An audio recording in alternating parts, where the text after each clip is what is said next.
In the beginning was matter, and matter begot the amoeba, and the amoeba begot the worm.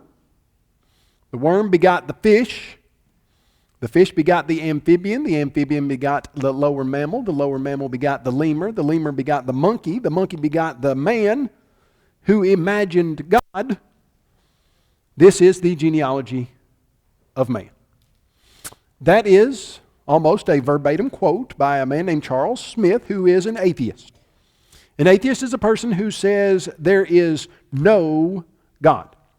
Right now in the United States of America, there are about 22 million people that identify as atheist or agnostics. An agnostic is somebody who says, I don't have enough information about the situation to know one way or the other, but I think there's not a God.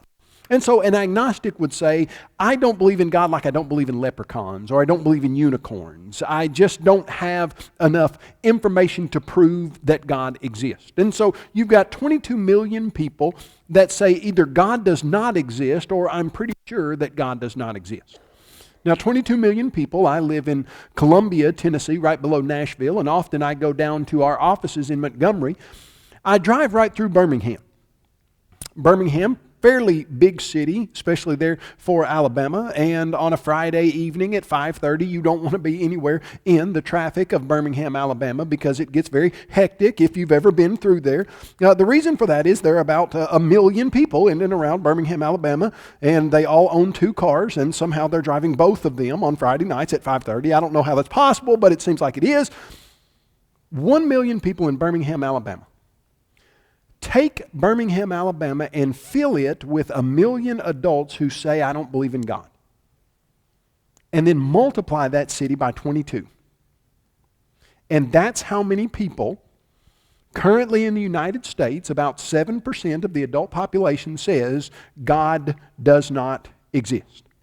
In fact, if you were to then ask some more questions about religion and their affiliation with one, they would explain to you that the largest growing religious group in the United States of America right now is the nones, N-O-N-E-S. People who don't identify with any religion whatsoever.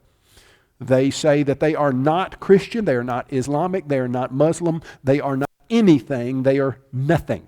They are nones. It's the fastest growing religion in the United States of America today.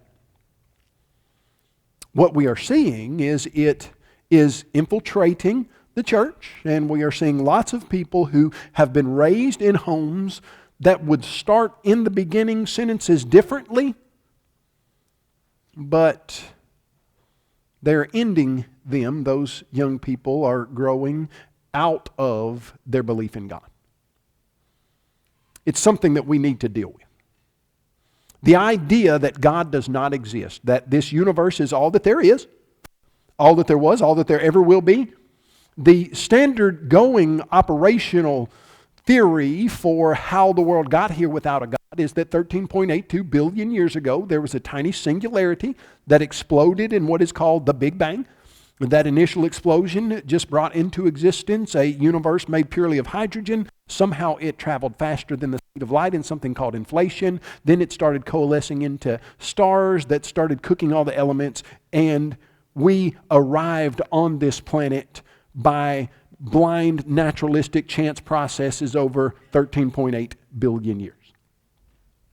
We're told that's a scientific theory, that the actual verifiable experimental science validates that. We'll see if that's the case. Because there's another idea that I think some of you would be familiar with, many of you probably. It goes something like this. In the beginning, God created the heavens and the earth. And the earth was without form and void, and darkness was over the face of the deep, and the Spirit of God hovered over the face of the waters. And God said, let there be light. And there was light. And God divided the light from the darkness, and the light He called day, the darkness He called night, and evening and a morning, day 1. And then subsequently, day 2, God creates the expanse, or the heavens and the sky.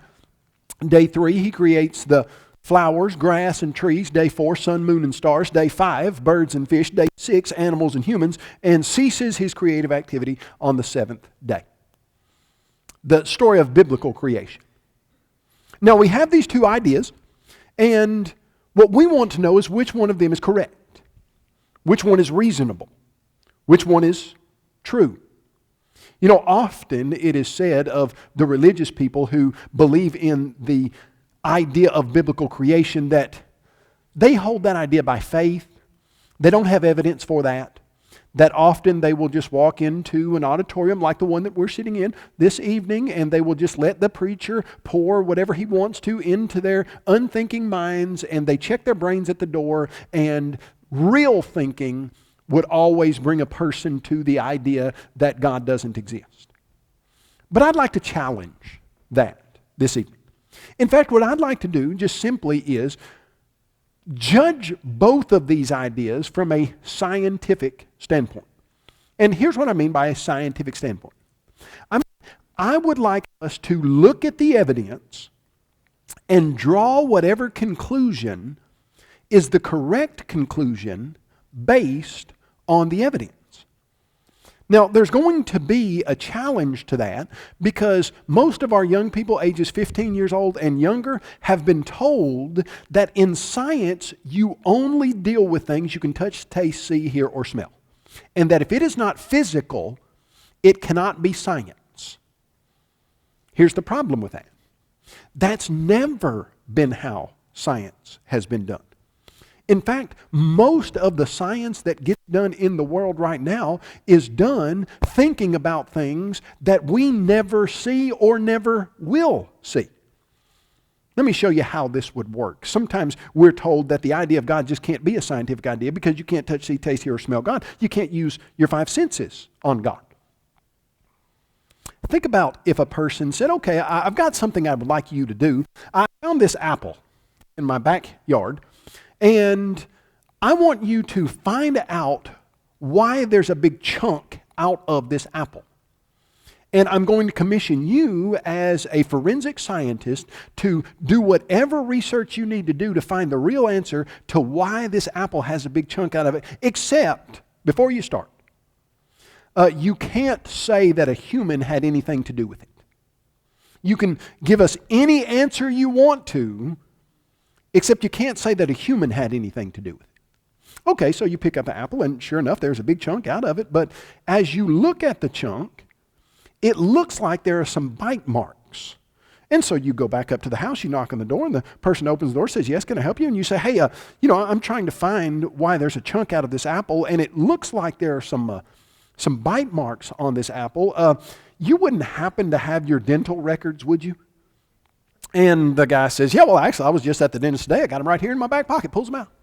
Oh, it's hypothetical. Work with me. And you look at the dental records of the person who owns the house, and sure enough, the dental record bite mark matches the apple perfectly where the chunk has been removed. You say, that's very interesting. And then you decide you're going to swab this particular chunk of the apple, and you swab the apple, and you send it off, and some DNA comes back from that and has the 3.2 billion DNA letter sequence, and it's very, very highly improbable that there's any way you could possibly match that except from something that actually bit into the apple or was there. And you go back up to the guy, you knock on the door and say, hey, just curiously, you don't happen to have your DNA sequence, do you? And he says, oh yeah, I was just doing a genealogy thing last week. I got it right here. He pulls it out. Matches at every single letter. Perfect match. And then you take that apple and you dust it for fingerprints, and sure enough, you get a fingerprint off the top and the bottom. One of them's a thumb, one of them's a middle fingerprint. You go back to this very helpful individual in the house, and you say, you don't happen to have your fingerprints available, do you? And he says, yeah, I got them right here. Pulls them out, matches exactly what's on the apple. You now have a thumb and fingerprint, you have a bite mark, and you have a DNA sequence that matched this guy perfectly. You go to the person who commissioned you to find the answer, and you say, hey, I think we've got it. All the evidence points to this guy. And they say, yeah, but we said you couldn't use a human as an answer. You'll have to find another answer. Oh, so you're going to throw out, before you even start the conversation, something that could match the evidence perfectly. You see, that is what the idea of science, only dealing with things you can touch, see, taste, hear, or smell, and excluding God from the definition, that's what's being done. If all of the evidence points to God, you can't throw God out as an unscientific idea if the scientific evidence points to God. You say, okay, well, hold on just a second. Well, doesn't science deal with physical experiments? Oh, yes, science deals with physical experiments, but many times they're not experiments on the thing that you are proving. They're experiments on something that thing has done. You say, okay, Kyle, we'll unpack that for us. It gets a little complicated. Well, it's not complicated at all. Let's go to a beach. We're on the beach. And we look down on the sandy shore of the beach, and there is a set of footprints. They're going in this direction. You look up, you do not see any person. Nobody says, hey, those footprints can't belong to a person because we don't touch, see, taste, hear, or smell the person. Now, can we know some things about the person having never seen the person based on their footprints? Oh, yeah. In fact, here's what we can know. We start looking at those footprints and they get real definitive because the sand was exactly right, and we count the toes on each one of the feet. It's got a big toe on each foot. There's a right foot and a left foot, 5 toes on each foot. So can we know from the footprints how many toes the human had? Have you ever seen the human's foot? No. But can you know how many toes they have based on what? The footprint. And then here's what else is very interesting. If you've got some real good technology and some good instruments, you can measure how dense the sand is and how deep the print is, and you can tell approximately how much the person weighed. And if you know some statistical information and you know how far each of those prints is from the other, and you can measure that distance, you can tell approximately how tall the person was. And if you have a little bit more statistical information, you can check the arch on the foot of that print, and you can tell something about the athleticism and the balance of the person from the arch on the print. Now, we've never seen the person. We know that person's got 5 toes on each foot. We know the arch of the person's foot, which would give us an approximate athleticism/balance type. We know about how tall the person is based on the stride, and we know about how heavy the person is, and we've never seen the person. Is that science? Yeah, we do it all the time. If a person shows up at a crime scene, the perpetrator of the crime's not standing there waving their hand saying, I did it. What are you looking for at a crime scene to identify who did the crime? Stuff that the perpetrator left. A tire mark, a little piece of the thread of the coat or the shirt of the person who was involved, a drop of blood, of DNA. You never see the perpetrator, not at the crime scene. But you can know lots of things about that perpetrator based on what they left at the scene. So now, let's take that understanding of what real science is, trying to find the best answer to the evidence that you've got, and ask the simple question. Which better fits scientific data? The idea that a huge explosion came from a tiny singularity, or that there is a personal, all-powerful, supernatural, intelligent creator? Which of those fits better? And here's what we're going to do. First thing we're going to do is take the most fundamental law of science. It's the one that's used in every single scientific experiment ever done. And what we need to know about a law of science is that laws of science are not something you change. You don't vote on them. You don't adjust them if you don't like them. A law of science is a law because there's never in the history of the human body of knowledge been a single exception to this law. Now, you guys understand that. These are my keys. This is my set of keys. If I drop my set of keys, I let them go. I drop them. Which way are my keys going to go every single time?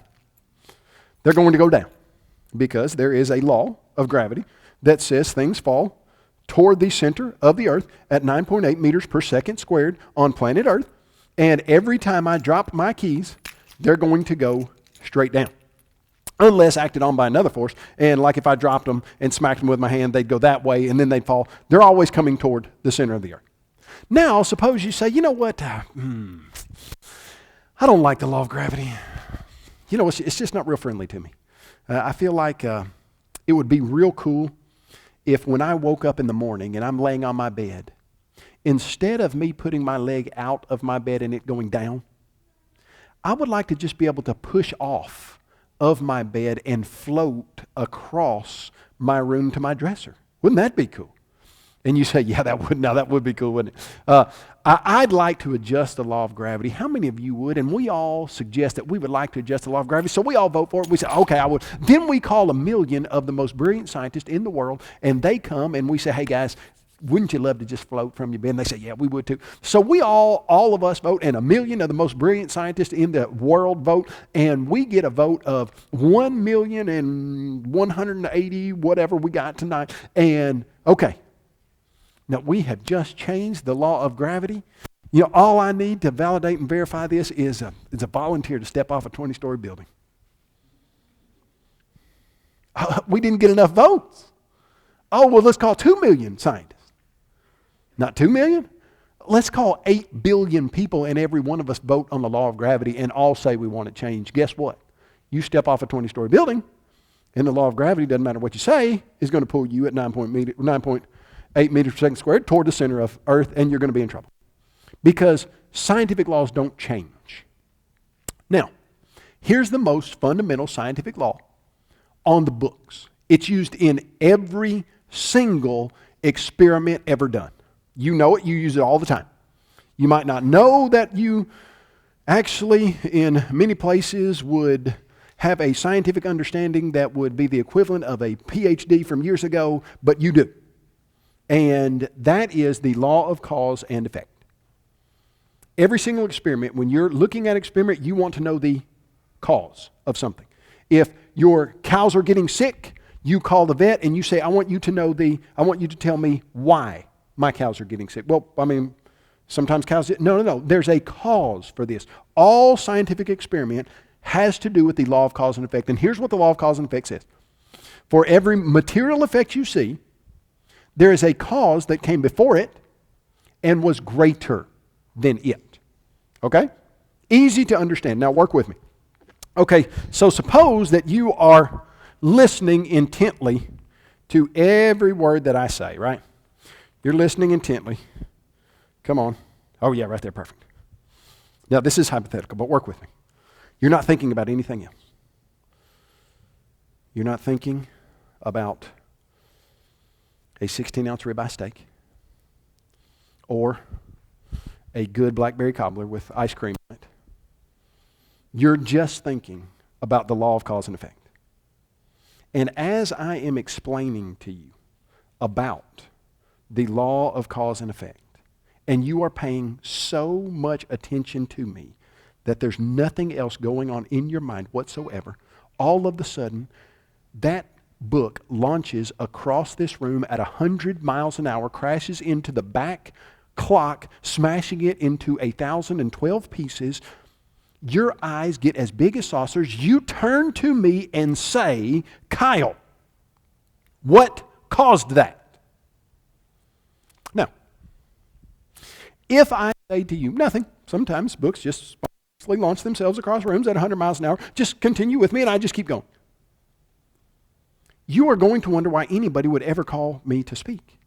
Because books don't spontaneously launch themselves across rooms at 100 miles an hour. There has to be a cause. Okay, now let's work on this. According to the atheistic idea, some 13.82 billion years ago, a singularity exploded and caused the universe to come into existence. The singularity supposedly was a material effect. If you have a material effect, what do you have to have? A cause. So the first question, according to the atheistic idea, is, okay, if you're going to say there was a tiny singularity that they suggest was 10 to the negative 26 centimeters across, smaller than a period at the end of a regular book sentence, the question for that is, what caused that singularity?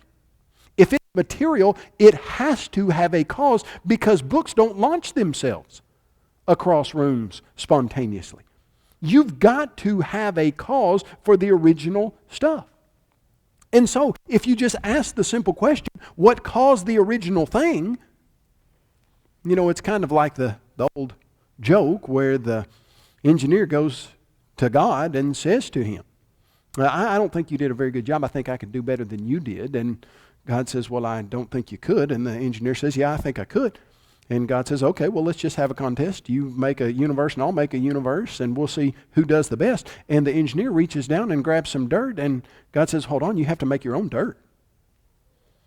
You've got to get your own stuff. If there's no God, then you have to have something that doesn't have a cause. But see, according to the atheistic idea, in the beginning was matter. And if there's a material effect, then there has to be a cause.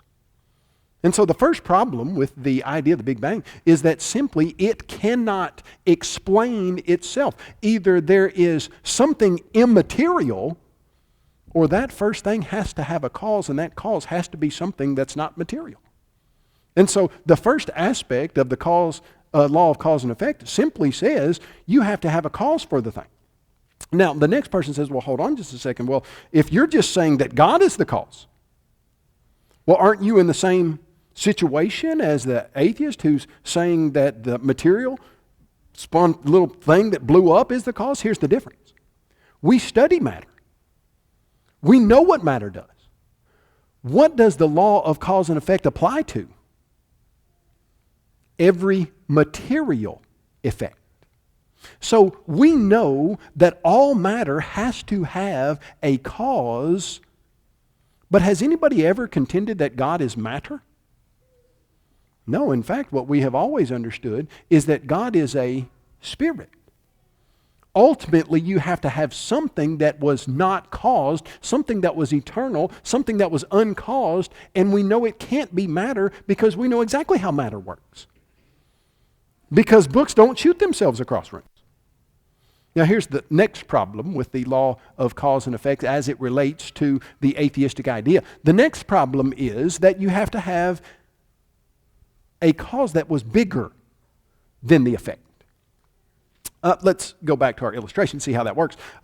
You have the book, and now you are listening again to me, and I don't say that it just spontaneously shot itself across the room, because that doesn't make sense. It doesn't work with the law of cause and effect.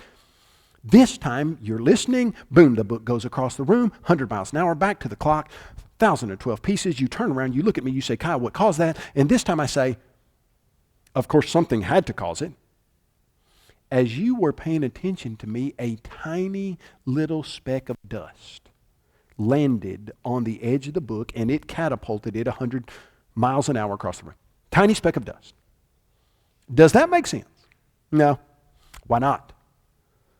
It's not an adequate cause. It's not big enough. Okay, we're told that, number one, a singularity somehow out of nothing popped into existence, which would violate the law of cause and effect. And then we're told that that singularity exploded and brought the universe into existence. How big is the universe? Oh, no, that's an interesting question, isn't it? I don't know if you like to count. Some people do, I have found. My son, one day, when he was about 6, he's older now in college, and he used to get, no, he was probably younger than that. He was probably about 4. And he would get up sometimes on a Saturday morning, earlier than my wife and I, and we would, tell him to play in the playroom or whatever it was. And this particular Saturday morning, as I recall, he had gotten up, and We got up a little later and said, Drew, what did you do today, this morning, while we were asleep? He said, well, I counted. We said, what'd you count? He said, nothing. Just counted. I said, what'd you count to? He said, 3,000. You ever got up on a Saturday morning? Sun streaming through your blinds, and you think, looks like a great day to count. You just started counting. Yeah, I have not. I apparently am not a recreational counter. Some people are. As I have spoken around the world and used this particular illustration, I had one little girl come up to me. She had this little grin on her face, and she said, I count too. Well, good. Hey, if you are a counter, more power to you. That's exciting. Let me tell you, if you were a counter and every single number you counted represented a star in our Milky Way galaxy, and you got up in the morning and you didn't count to 3,000, you counted to 10,000 every day. 1, 2, 3, 4, 5, 6, 7, 8, 9, 10, 11, 12, 13, 14. And every single one of those numbers represented a star in the Milky Way galaxy. Until about 5 years ago, they explained to us that you would need to get up every day and count to 10,000 for 27,000 years to count the number of stars in the Milky Way galaxy. It's actually 27,000, I think 452, something like that. But counting 10,000 every single day, it would take you 27,000 years to count the stars in the Milky Way galaxy. Now, of course, none of us have 27,000 years, and we would be long dead before we ever even got close to counting even a fraction of the numbers of stars in the Milky Way galaxy. But I said that was 5 years ago because they estimate that there are 100 billion stars in the Milky Way galaxy. 100 billion. 5 years ago, they said, actually, we were kind of wrong on that. I drive a 2006 GMC Sierra. And it's been a great truck. It's one of those trucks that you can kick a dent in the side of it and it doesn't even faze you because it's got so many already. And it's been hit by deer and it'll probably get hit by another one. And if it gets hit by a third one, you're not even going to be able to see where it got hit by the second one. It's my farm truck. But my wife and I have a little bit different understanding of clean. She feels like clean means like vacuum and no dirt. I've always felt like clean means you can seat the number of passengers that is stated in the owner's manual without moving trash. That's what I've always thought clean meant. And so if it says you can hold 5 passengers, that means you didn't have to move some McDonald's stuff to put another person in for 5 passengers. This is what I've always thought clean was. My wife is a wonderful, kind Christian lady who has, if I were to say helped raise our kids to be Christian, like helped would be like has done a lion's share of the raising, and most anything good that has come from the raising of our children has been my wife's work and the Lord. But I say all that to say, she got in my truck, and it was a while back, but she said, Kyle, we're not going to be able to take your truck on Sunday mornings anymore to church, to worship. I said, why, babe? She said, well, because when I get out, there's dirt on my Sunday morning clothes. I just can't have that. Can we just take my car? I said, okay, all right, either. I say all that. It's way too long of a story to say this. I learned something about that little plexiglass thing right behind the gear shifter. Behind that, there's information. Like it tells you how fast you're going. Tells you how many miles you got on your vehicle. If you take, let's say, a paper towel and some Glass Plus or Windex, you can wipe that off and look past there and see stuff. Who knew that? It's amazing to me.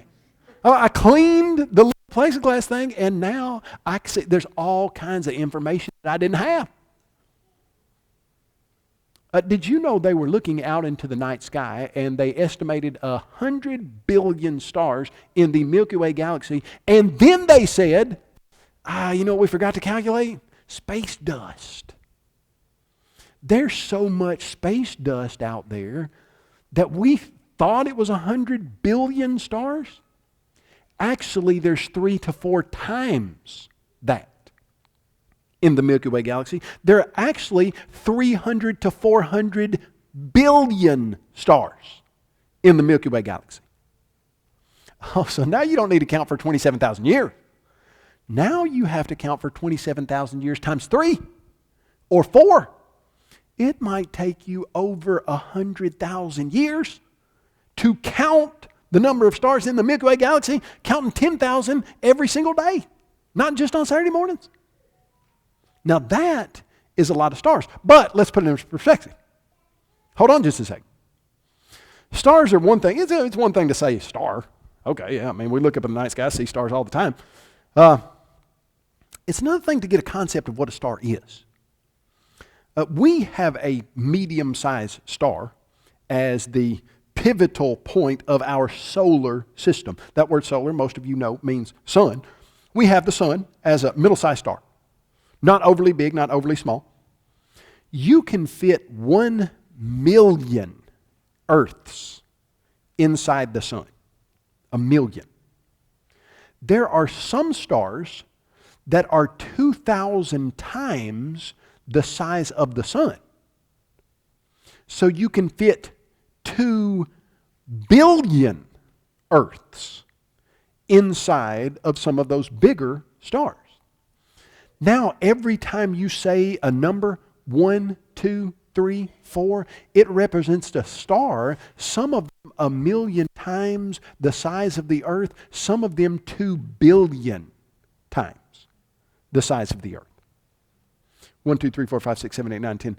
And those numbers represent 300 billion stars.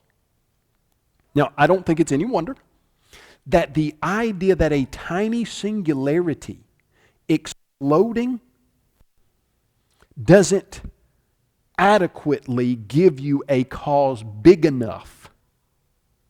Oh, well, hold on a second. I didn't quite get done. We live in the coolest galaxy, of course, I think, because it's named after a candy bar, obviously.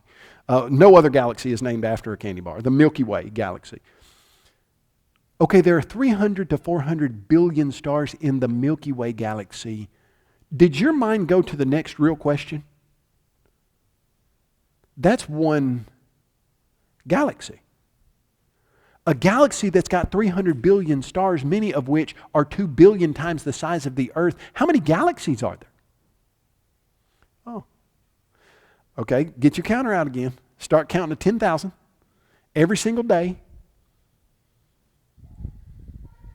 There's 100 billion galaxies out there. And some of those galaxies are so big, you can fit multiple Milky Ways inside of them. And so now when you count 1, 2, 3, 4, 5, 6, 7, 8, those numbers don't represent stars. They represent galaxies. And some of the galaxies are 3 times bigger than the Milky Way. That's got 300 billion stars, that has stars in it that are 2 billion times the size of the Earth. You tired of it yet? I can keep going. I mean, you want me to? Because I can tell you about how long it's going to take you if you travel the speed of light to get across the entire universe. For a long time, they said it'd take you 43 billion years. If you could travel at 186,000 miles a second, 7 times around the equator in 1 second, they said it's going to take you 43 billion years to travel the speed of light across the universe. And then they said, we were wrong.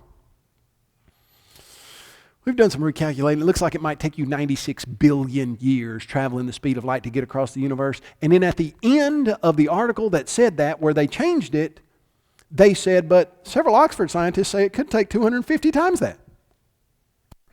Hey, it's going to take you 93 billion years or 250 times that. Do you think it is an accident that the psalmist wrote in Psalm 19, 1 through 3, the heavens declare the glory of God, and the firmament shows his handiwork. Day unto day utters speech, night unto night utters knowledge. There is no language, no voice where their sound or their speech is not heard. You know what that's saying? Every person intuitively knows that when you look up into the night sky and you see the vastness of space, it screams one thing to you. There is something bigger than this. Now, you can know that there is an eternal, had to be a first cause that was not material, an all-powerful, had to be a immaterial first cause that had so much power that being could bring into existence a universe that is 96 billion light years across or 250 times that. Now here's what we're doing. Romans chapter 1 verse 20 says, "For since the beginning of creation, God's invisible attributes, things you can't see about God, are clearly seen, being understood by the things which are made." You can look at what's made, and there's some things you can know about God. What? Even His eternal power. You know something's always had to be here and it can't be matter. And the thing that's always had to be here that can't be matter had to be massively, ridiculously powerful. And there's something else you can know. And it is as intuitive and as irrefutable as any statement ever has been. And that is this. When you see design anywhere, you can know and do know for an absolute fact that there was an intelligent being behind the design. Let me show you what I mean. You're walking back on our proverbial beach. We spent a lot of time on this beach. I know y'all feel like you've been on vacation, but work with me. I mean, we're back on the beach, and now on the beach we look down, and sure enough, there is a laptop computer. Okay, exciting. So you pull up the laptop computer, you flip it open, you hit the power button, it comes on. It's got a graphics card that's as good as you've ever seen. It's got a processing unit that is processing information faster than any laptop computer you've ever purchased. And you think, wow, this is awesome. A laptop computer that just maybe like the one in the back that flipped North Heights right up there for us. I mean, something akin to that. And this particular laptop device is amazing, and you think it's wonderful, and you wonder how it got here on this beach. And there's a man in a white lab coat, walks right up to you. And on the lapel of his white lab coat, it says that he has a PhD, a terminal degree in personal computing origination. Oh, it is your lucky day. This guy has a PhD in where laptops come from. And you say to this individual, hey, I just found this laptop on the beach. Can you tell me how you think it originated? The laptop, like the one that continues to flip stuff up on the top, and he says, yes, I think I can. Will you show it to me? And you hand it to him, and he looks at it, press all buttons. He said, yes, here's how I think this occurred. Millions of years ago, something like lightning struck the sand of this beach and caused plastic to form. You say, well, hold on just a second. I mean, I know that sometimes lightning can make some type of glass form, but have we ever seen it make any kind of plastic? And he says, no, but these are plastic keys, and so there has to be a naturalistic explanation, so that would be the best one I could posit right now. And you say, oh, okay. Well, what happened then? And he says, well, that plastic was washed out into the ocean, and it was battered up against the coral reefs of the rocks and different things, and that plastic was cut into these keys that you see, and those keys somehow were washed through a school of squid that sprayed ink on them, and that ink somehow came out in the numbers and the letters that we see. While that was happening, there was some copper ore that was washed down from a nearby mountain, and it washed into a hydrothermal vent, and it actually refined the copper into pure copper wire, and some of that wire got hooked to some of these keys, and that wire also then got hooked to the shell of a sea turtle, and it started to spin the wire out into long, very thin, and you say, wow, I mean, have we ever seen that happen? And he said, no, but if we're going to have a naturalistic process, it's got to be something like that. And you say, that doesn't really make sense to me. Can I have my computer back? And you take it and you flip it over, and the back of it says Dell. And you think, oh, I think I've got a better explanation. Some very intelligent people working together at the Dell company put together a working computing device. Now you say, okay, that's trivial, Kyle. You're mocking, you're making fun of you. Okay, no. No, because we are told that something even more incredible than that happened. Do you know right now, we have in this auditorium any number of, I don't know how many, we may have 100 over that. They explain to us that it is the most complex 3 pounds of matter in the universe. It weighs 3 pounds, and they say if you poke on it, it feels like unbaked bread dough. One of these particular devices, now listen to me, this is fascinating to me. I didn't even believe this, but it's true. One of them has more electronic connections than every single personal computing phone or routing device on the planet. Okay, now I'm going to repeat that so you understand what I just said. One of these 3-pound computing devices has more connections than every single man-made personal computer, phone, or routing device. Together. All added up. It's in your head right now. They say there are no pain receptors in it. Like if a person were to actually take your skull cap off and poke on it, you would just feel pressure. You wouldn't even feel pain. After they got through your skin and skull, the pain would be there. But once they got to it, you could just poke on it. I wouldn't advise it. It's not a good idea. You can process information at 300 miles an hour, faster than a NASCAR driver can drive. You could learn, in theory, 40 different languages. You can take in massive billions and billions of bits of information with your visual eyes and process it all at once. All the while, your brain is telling your body exactly what 50 different drugs it needs to be processing and punching through your body. It's causing your heart to beat. It's regulating your temperature. It's doing all of that stuff that you don't even know it's doing. And it is the most complex computing device ever seen on the planet.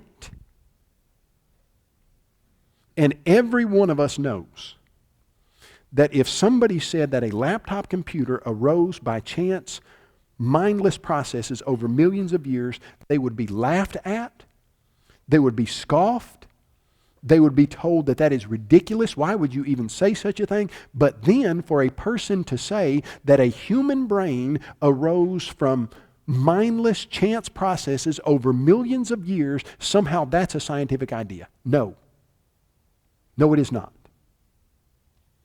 Whenever you see design, you know there's an intelligent designer. Do you know that there's no possible way that scientists can even come close to making anything as remarkable, as even remotely as remarkable as a human brain? So you've got the culminated human body of knowledge that cannot even come close to making something as remarkable as a brain. And yet a laptop they would make, we would look at it and say, wow, these guys are brilliant. These ladies are amazing. But that pales in comparison to the brain that made that laptop. What do you know? If a laptop takes an intelligent designer, the brain that makes the laptop takes a much more intelligent designer. Let me tell you how this was probably the most forcefully used that I've ever seen. It's one of, if not the most used arguments from the biblical text. For every house is built by someone, but he who built all things is God. I am fearfully and wonderfully made, and that my soul knows right well. In 1976, there was a man by the name of Anthony Flew. He was the world's leading atheist at the time. He wrote a philosophical paper on atheism called Theology and Falsification that became, and if I understand it right, still is, the most written about, most widely distributed atheistic philosophical paper of the last 100 years. This guy was the leading atheist in the whole world. He was debating a man by the name of Thomas B. Warren.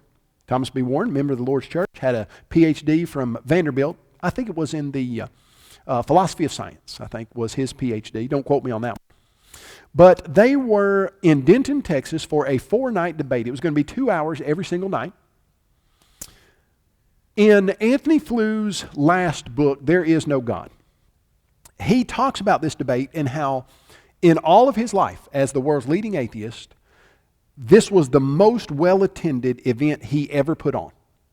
5,000 people came every single night for 2 hours. Now think about that.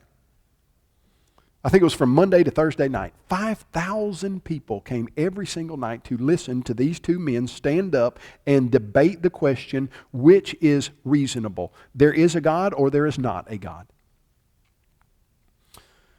Thomas Warren, I think it was near the end, stood up one evening, and this was back during the days of overhead projectors. I don't know if you remember a good old overhead projector. I never used them much. It was a contraption that had a glass surface with a light underneath it, and you put a clear piece of plastic on it, and it shot it up to a mirror that projected it onto the screen. And he had a little pencil drawing of a prosthetic limb, an artificial hand, that he put on that overhead projector. And he said to Dr. Fleu, the world's leading atheist, did this prosthetic limb have a designer? This artificial hand, did it have a designer? You know, prostheses are pretty neat. Not many years ago, there's a guy by the name of Dr. Kukin who was in charge of some prosthetic research, and they made a 10-pound metal alloy arm that was something that nobody in prosthesis had ever seen. And here's why. Here's what it had. It had 6 motors in it. That a 26-year-old Marine young lady lost her arm, and they took this 10-pound metal alloy arm, cost about $4 million, not counting the research and development, just the construction of it, put it on her shoulder and took little wires and hooked them to nerves in her shoulder. So that when she thought about moving her pinky,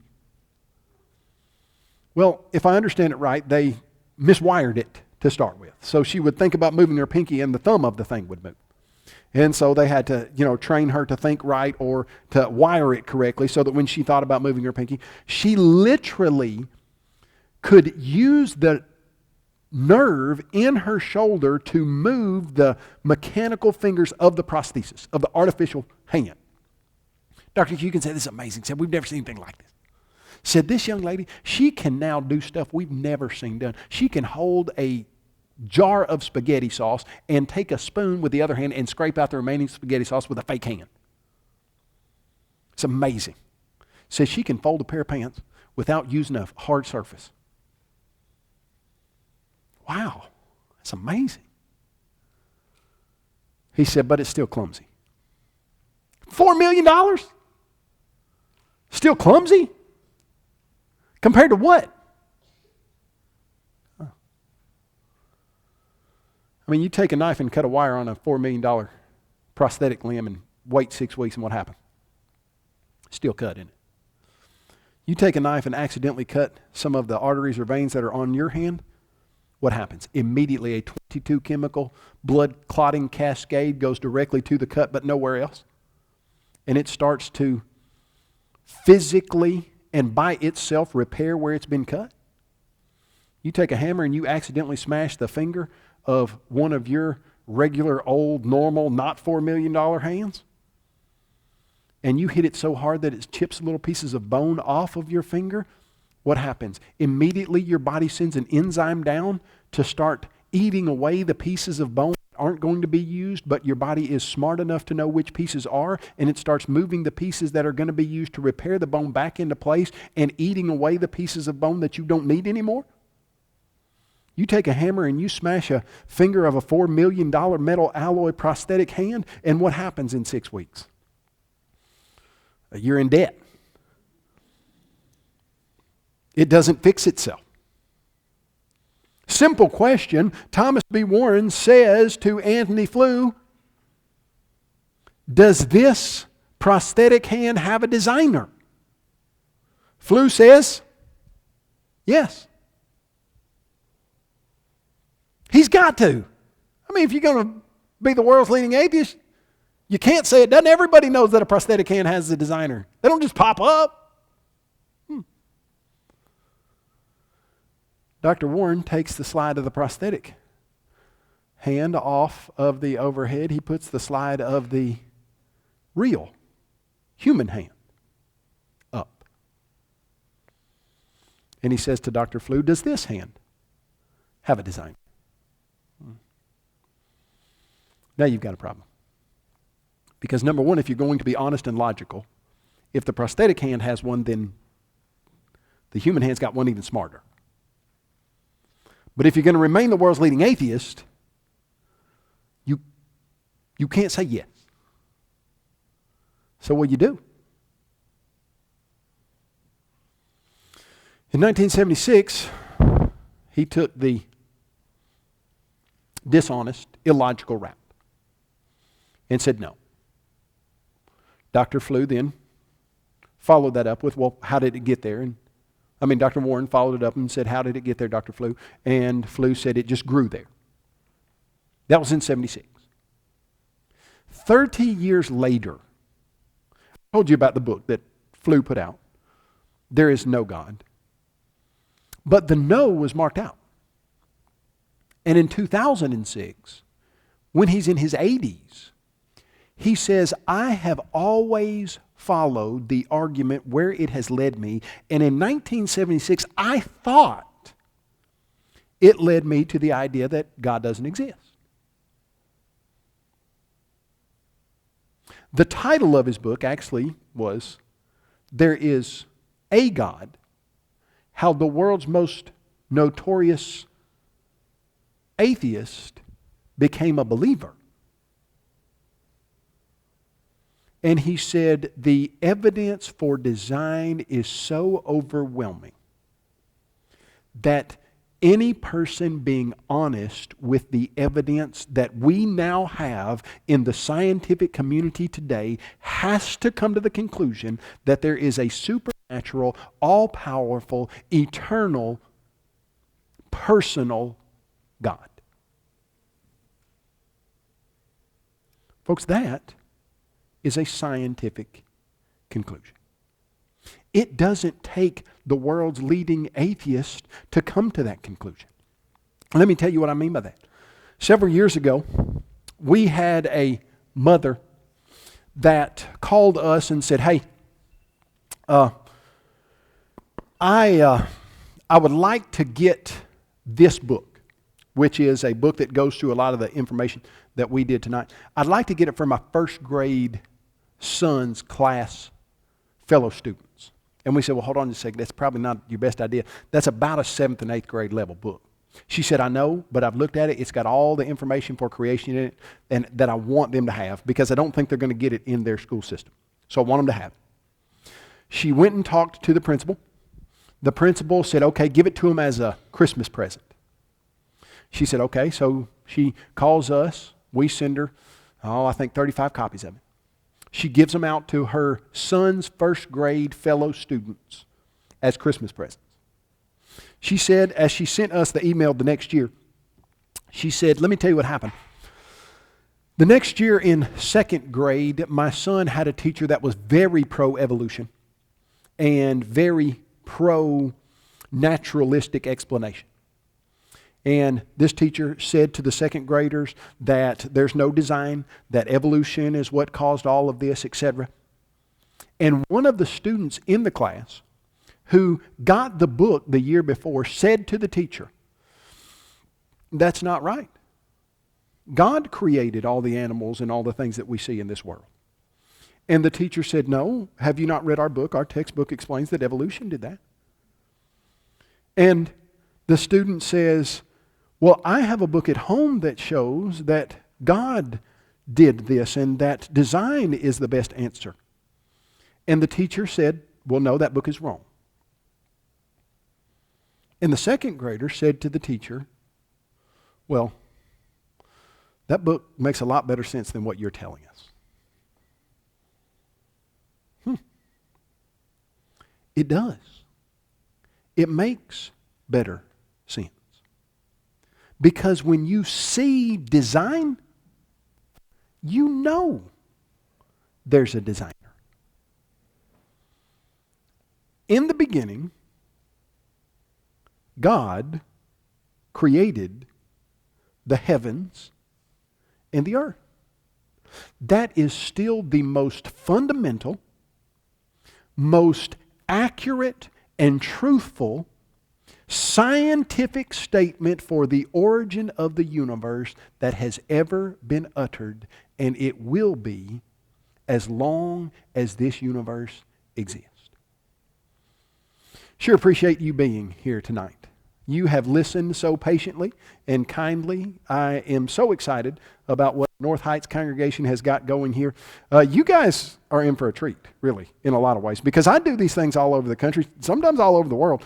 I have not seen a snack spread like these guys got. And look, I rolled into coffee with my favorite creamer in the world, Delight Caramel Macchiato. Where else do you have Delight Caramel Macchiato creamer that you can put in your coffee and just bring it into the auditorium and drink it? I have hardly even seen that. That's remarkable. These guys have done a lot of work. Looks like to me they've done a lot of preparation. Looks like they've done a lot of praying about this, as I have. And we are trying to make one thing stand out this weekend.